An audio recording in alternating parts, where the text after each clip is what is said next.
Hello friends, welcome to my channel study for you. So guys, आज के इस video में मैं आपको पहले ही क्लियर कर दूं, आज जो आपका कोई भी जीडी का एग्ज़ाम नहीं है। बस मैं ये वीडियो उन बच्चों के लिए लेकर आया हूं जिनका आगे आने वाले शिफ्ट में जो है जीडी का पेपर होने वाला है। और मैं आपको 100% ये गारंटी देता हूं कि आपके जीडी के एग्ज़ाम में जो है इसी प्रकार से प्रश्न पूछे जा रहे हैं। तो जिन भी कैंडिडेट्स का आगे आने वाले शिफ्ट में एग्ज़ाम है वो इस वीडियो को जो है लास्ट तक ज़रूर देखिएगा। और आपसे रिक्वेस्ट करता हूं, अभी तक आपने मेरे चैनल को अगर सब्सक्राइब नहीं किया है तो एसएससी जीडी का रियल एनालिसिस पाने के लिए जो है चैनल को सब्सक्राइब ज़रूर कर दीजिएगा। और बगल में ही आपको एक बेल आइकन यानी घंटे का निशान भी दिख रहा होगा, तो आप उसे भी जो ज़रूर प्रेस कर दीजिएगा। तो चलिए वीडियो को स्टार्ट करते हैं। इसका जो आपका पहला क्वेश्चन है कि सार्क देशों में अफगानिस्तान ये जो है कब शामिल हुआ था। तो देखिए, सार्क देशों में अफगानिस्तान जो है ये अप्रैल 2007 में संघ के 14वें शिखर सम्मेलन में अफगानिस्तान इसका जो है 8वां सदस्य बन गया था। अगर एग्जाम में ये क्वेश्चन पूछा जाए कि वर्तमान में सार्क के कितने सदस्य देश हैं, तो वर्तमान में अगर बात कर ले तो 8 जो है वो सार्क के सदस्य देश हैं। कौन कौन से 8 सदस्य देश हैं? तो ये आपके हैं अफगानिस्तान, बांग्लादेश, भूटान, इंडिया, मालदीव, नेपाल, पाकिस्तान और श्रीलंका। ये जो है वर्तमान में जो है ना ये सार्क के 8 सदस्य देश हैं। कभी कभी एग्जाम में जो है सार्क का फुल फॉर्म पूछा जाता है, तो south Asian association for regional cooperation इसका फुल फॉर्म होता है। बात कर ले सार्क का हेडक्वार्टर कहाँ पर है, तो ये काठमांडू नेपाल में है। तो ये भी आपको ध्यान में रखना। उसके बाद आपका एग्जाम में पूछा गया कि सार्क का इस्टेब्लिश यानी स्थापना कब हुआ था, तो ये 8 दिसंबर 1985 को हुआ था।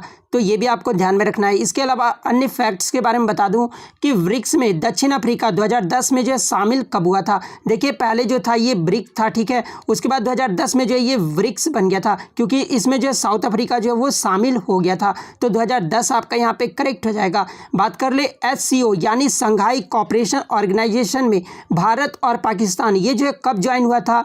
तो देखिए, भारत और पाकिस्तान जो फुल मेंबर्स इसका एससीओ का कब बना था, तो 9 जून 2017 को जो समिट हुआ था ना, जो कि कजाकिस्तान के अस्ताना में हुआ था, उस समय जो है भारत और पाकिस्तान एससीओ का फुल मेंबर्स बन गया था। नेक्स्ट आपका यहाँ पर है कि बजट 2020 में शिक्षा क्षेत्र हेतु कितना बजट जो है वो आवंटित किया गया है। तो देखिए, बजट 2020 में शिक्षा के क्षेत्र में जो बजट आवंटित हुआ था ना, ये आपका 99,311.52 करोड़ जो है आवंटित किया गया था। मैं आपको बता दूं कि पिछले साल की तुलना में सरकार ने इस साल जो है शिक्षा बजट यानी एजुकेशन बजट 2020-21 में 4500 करोड़ रुपए की जो है वृद्धि की है। पिछले साल जो सरकार ने शिक्षा बजट पेश किया था उसमें जो है 94,800 करोड़ रुपए जो है वो आवंटित किए गए थे। और अब शिक्षा पर देश की जीडीपी जो है वो 6% हिस्सा जो है वो खर्च किया जाएगा। तो ये फैक्ट भी आपको ध्यान में रखना है। नेक्स्ट आपका यहाँ पर है कि नमामि गंगे योजना इसकी शुरुआत कब हुई थी। तो देखिए, नमामि गंगे योजना की जो शुरुआत है ना, ये जो है केंद्र सरकार की योजना है जिसे वर्ष 2014 में शुरू किया गया था। तो 2014 आपका यहाँ पे करेक्ट आंसर हो जाएगा। बात कर ले नमामि गंगे योजना का उद्देश्य क्या है, तो गंगा नदी के प्रदूषण को कम करने तथा गंगा नदी को जो है पुनर्जीवित करने के लिए जो है इसका नमामि गंगे योजना की शुरुआत की गई थी। और कब, तो 2014 में किया गया था। तो इसका उद्देश्य भी आपको ध्यान में रखना है। ये जो है किसके मंत्रालय के अंतर्गत आता है, तो ये आपका केंद्रीय जल संसाधन, नदी विकास और गंगा कायाकल्प मंत्रालय के अंतर्गत आता है। तो ये भी आपको ध्यान में रखना है। उसके बाद करंट अफेयर से यहाँ से ये प्रश्न बन सकता है कि हाल ही में जो है विश्व बैंक द्वारा 300 करोड़ रुपए की जो है नमामि गंगे परियोजना को 45 अरब रुपए को जो है ऋण को मंजूरी दी गई है। तो ये फैक्ट भी आपको ध्यान में रखना है। नेक्स्ट आपका यहाँ पर है कि राजीव गांधी के समय भारत के उपराष्ट्रपति कौन थे। तो देखिए, मैं आपको बता दूं ये क्वेश्चन लेने का मेरा मतलब ये है ना, मोटिव ये है कि आपके जो एग्जाम में है ना वो थोड़ा सा कुछ क्वेश्चन जो है वो घुमा कर पूछ दिया जा रहा है, इसलिए ये जो है मुझे इस क्वेश्चन लेने का मोटिव रखा गया है। तो राजीव गांधी के समय जो भारत के उपराष्ट्रपति थे ना, ये रामास्वामी वेंकटरमन थे। तो रामास्वामी वेंकटरमन आपका यहाँ पे करेक्ट हो जाएगा। और ये जो भारत के 7वें उपराष्ट्रपति बनाए गए थे। और इनका कार्यकाल कब से कब तक रहा था, तो 31 अगस्त 1984 से लेकर जो है 1987 तक रहा था। तो ये भी आपको ध्यान में रखना है। और ये जो राजीव गांधी थे ना, ये भारत के 6ठे प्राइम मिनिस्टर थे। तो ये भी आपको ध्यान में रखना है। इनका कार्यकाल कब से कब तक रहा था, तो 84 से लेकर जो है 1989 तक रहा था। तो ये भी आपको ध्यान में रखना है। और राजीव गांधी के समय जो भारत के राष्ट्रपति थे ना, ये जैल सिंह थे। तो ये भी आपको ध्यान में रखना है। नेक्स्ट आपका यहाँ पर है कि कौन सा शहर गंगा नदी के किनारे नहीं बसा हुआ है। तो देखिए ये जो आपका पटना, प्रयागराज, उसके बाद कानपुर, ये सब जो शहर है ना ये गंगा नदी के किनारे हैं। जबकि ये जो लखनऊ है ये कहाँ पर बसा हुआ है, तो ये गोमती नदी के किनारे बसा हुआ है। तो ये भी आपको ध्यान में रखना है। तो लखनऊ आपका यहाँ पे करेक्ट हो जाएगा। बात कर ले अन्य सिटीज़ या फिर टाउन जो गंगा नदी के किनारे बसे हुए हैं, तो जैसे कि आपके हरिद्वार, कानपुर, इलाहाबाद जिसका नया नाम जो है प्रयागराज है, वाराणसी, पटना, भागलपुर, ये सब जो सिटी है ना ये गंगा नदी के किनारे बसे हुए हैं। नेक्स्ट आपका यहाँ पर है कि सतीश शिवालिंगम, ये जो किस स्पोर्ट्स से संबंधित है। तो देखिए सतीश शिवालिंगम जो है ना ये आपके इंडियन वेट लिफ्टर से संबंधित है। तो वेट लिफ्टर आपका यहाँ पे करेक्ट हो जाएगा। इसके अलावा जो है सतीश कुमार के बारे में पूछा जाता है। तो देखिए ये जो सतीश कुमार है ना ये आपके किस खेल से संबंधित है, तो ये बॉक्सिंग खेल से संबंधित है। और मैं आपको बता दूं कि ये पहले इंडियन बॉक्सर हैं जो ओलंपिक के लिए सुपर हैवी वेट कैटेगरी में जो क्वालिफाई किए थे, इसलिए मैं ये क्वेश्चन आपके लिए लेकर आया हूँ। नेक्स्ट आपका यहाँ पर है कि मैथरन हिल स्टेशन, ये जो कहाँ पर है। तो देखिए ये जो मैथरन हिल स्टेशन है ना ये महाराष्ट्र के रायगढ़ डिस्ट्रिक्ट यानी रायगढ़ जिले में है। तो महाराष्ट्र आपका यहाँ पे करेक्ट हो जाएगा। अगर जिला पूछा जाए तो रायगढ़ आपका करेक्ट हो जाएगा। नेक्स्ट आपका यहाँ पर है कि अस्पृश्यता का अंत, ये जो है किस आर्टिकल में बताया गया है। तो देखिए अस्पृश्यता यानी छुआछूत का जो अंत है ना ये आपका आर्टिकल 17 में बताया गया है। तो आर्टिकल 17 आपका यहाँ पे करेक्ट हो जाएगा। नेक्स्ट आपका यहाँ पर है कि अनुसूची 11, ये जो है किससे संबंधित है। तो देखिए अनुसूची 11 जो है ना ये आपका पंचायती राज के प्रावधान से संबंधित है। तो पंचायती राज के प्रावधान आपका यहाँ पे करेक्ट हो जाएगा। यहाँ से एक प्रश्न और आपके एग्जाम में बनता है कि अनुसूची 11 को किस संविधान संशोधन के तहत जोड़ा गया था। तो देखिए अनुसूची 11 को जो संविधान में 73वें संविधान संशोधन जो कि आपका 1993 में हुआ था, उसी में जो अनुसूची 11 को जोड़ा गया था। तो ये भी आपको ध्यान में रखना है। अनुसूची 12 के बाद में बात कर ले तो ये नगर निगम के प्रावधान से संबंधित है। उसके बाद 10वीं अनुसूची के बारे में बात कर ले तो इसे जो है संविधान के 52वें संविधान संशोधन जो कि 1985 में इसे जोड़ा गया था। तो ये भी आपको ध्यान में रखना है। और 10वीं अनुसूची में जो है दल बदल से संबंधित प्रावधानों का उल्लेख किया गया है। तो ये भी आपको ध्यान में रखना है। नेक्स्ट आपका यहाँ पर है कि अमोनियम डाइक्रोमेट का रासायनिक सूत्र क्या होता है। तो देखिए अमोनियम डाइक्रोमेट का जो रासायनिक सूत्र होता है ना ये आपका NH4 होल ट्वाइस Cr2O7 होता है। तो ये फुल फॉर्म आपका रासायनिक सूत्र जो है करेक्ट हो जाएगा। नेक्स्ट आपका यहाँ पर है कि ग्रैंड स्लैम विंबलडन, ये जो है कहाँ पर आयोजित किया जाता है। तो देखिए ये जो ग्रैंड स्लैम विंबलडन है ना ये आपका इंग्लैंड में आयोजित किया जाता है। तो इंग्लैंड आपका यहाँ पे करेक्ट आंसर हो जाएगा। बात कर ले सभी ग्रैंड स्लैम कहाँ पर होते हैं, ये भी एग्जाम में पूछा जाता है। ऑस्ट्रेलियन ओपन की शुरुआत कब हुई थी, तो ये 1905 में हुआ था और ये कहाँ पर होता है, तो मेलबर्न ऑस्ट्रेलिया में होता है। फ्रेंच ओपन की बात कर ले तो इसकी शुरुआत 1891 में हुआ था और ये जो है कहाँ पर होता है, तो पेरिस फ्रांस में होता है। वहीं अगर बात कर ले विंबलडन, ये जो इसकी शुरुआत कब हुई थी, तो 1877 में हुआ था और ये जो आपका कहाँ पर होता है, तो ये लंदन में होता है। ठीक है। US ओपन की अगर बात कर ले तो इसकी शुरुआत 1881 में हुआ था और ये जो कहाँ पर होता है, तो ये आपका न्यू यॉर्क सिटी में होता है। तो ये भी आपको ध्यान में रखना है। इसके अलावा यहाँ पर ये भी क्वेश्चन पूछा जाता है कि ये सब जो गेम है ना ये आपके कौन से कोर्ट पर खेले जाते हैं, जैसे कि ऑस्ट्रेलियन ओपन या जो आपका हार्ड कोर्ट पे खेला जाता है। उसके बाद फ्रेंच ओपन ये जो आपका क्ले कोर्ट्स पर खेला जाता है। विंबलडन ये जो आपका ग्रास कोर्ट्स पर जो है खेला जाता है। US ओपन की बात कर ले तो ये भी जो आपका हार्ड कोर्ट्स पर खेला जाता है। तो ये भी आपको ध्यान में रखना है। और यहाँ से एक प्रश्न और बनता है एग्जाम में कि 2021 में पुरुष एकल में जो है फ्रेंच, ऑस्ट्रेलियन और विंबलडन तीनों में जो विजेता रहे हैं ना ये नोवाक जोकोविच रहे हैं जो कि सर्बिया के खिलाड़ी हैं। तो ये भी आपको ध्यान में रखना है। नेक्स्ट आपका यहाँ पर है कि राजस्थान एटॉमिक पावर स्टेशन ये जो है किस देश की सहायता से स्थापित किया गया था।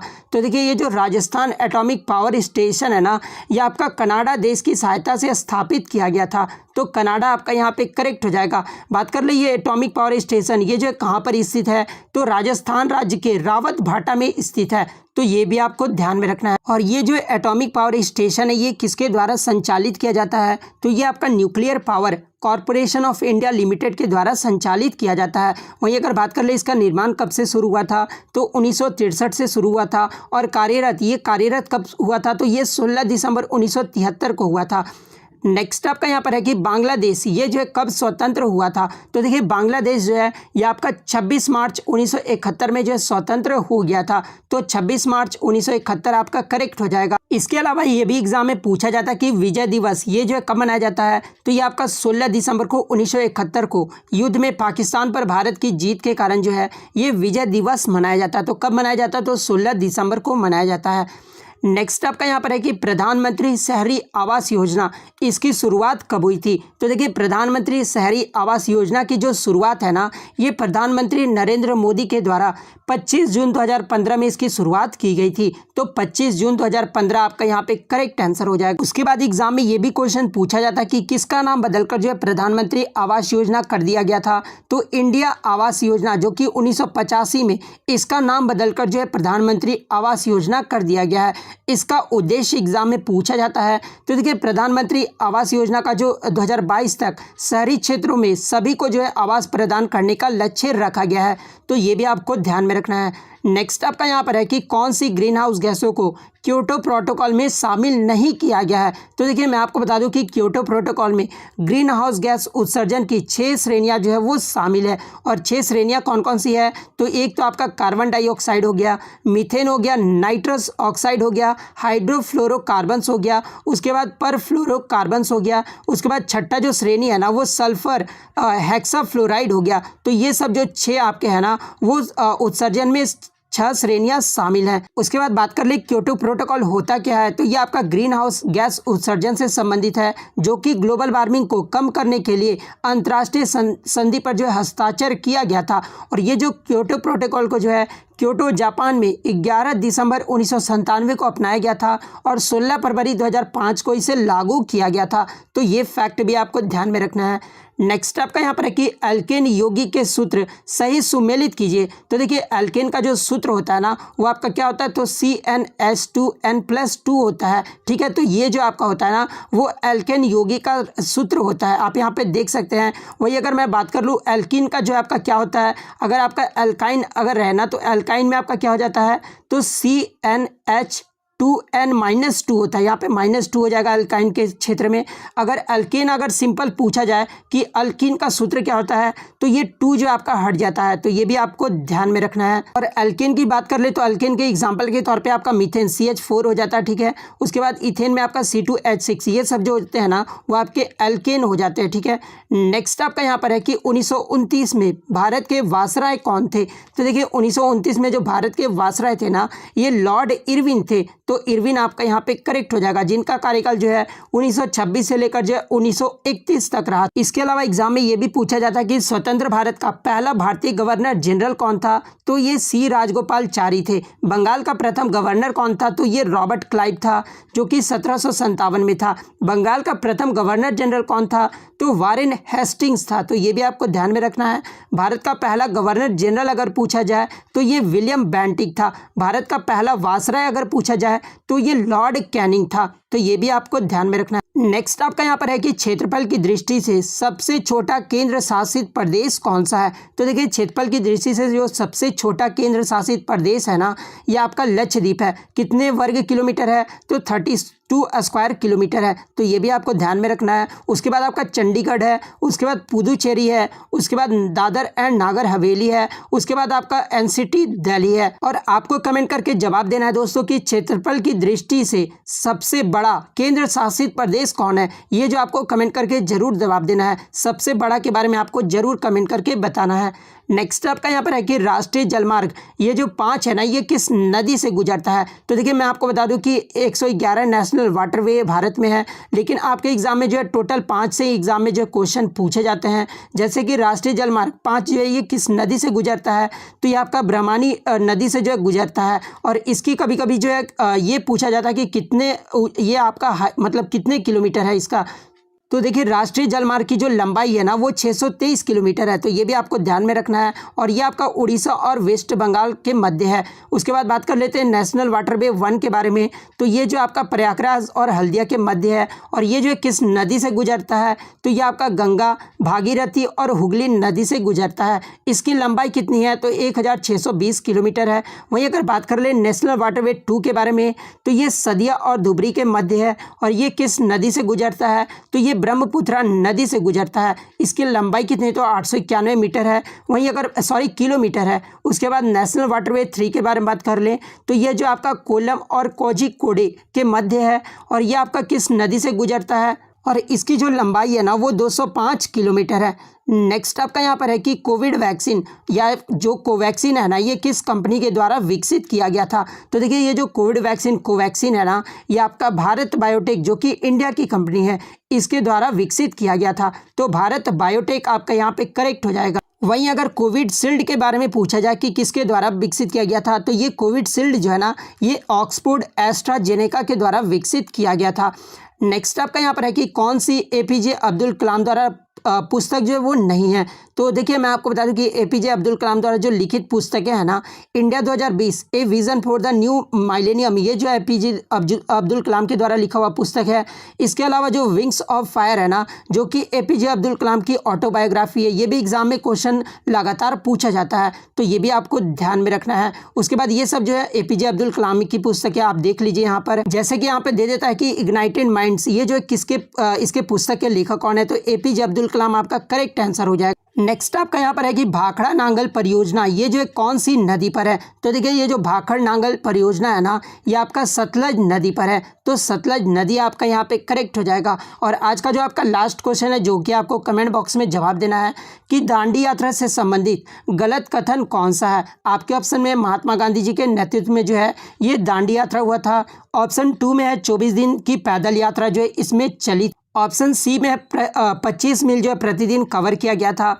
ऑप्शन डी में इसमें 78 सदस्य शामिल थे। तो इसको जो आपको कमेंट करके जरूर जवाब देना है। तो वीडियो देखने के लिए धन्यवाद। अगर वीडियो अच्छी लगी हो तो वीडियो को जो है लाइक ज़रूर कर दीजिएगा।